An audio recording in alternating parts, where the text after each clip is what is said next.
National Weather Service. For the following county, Carroll, Maryland.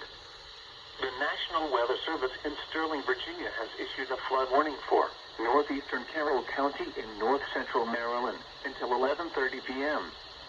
At 8:54 p.m., Doppler radar indicated heavy rain that will cause flooding.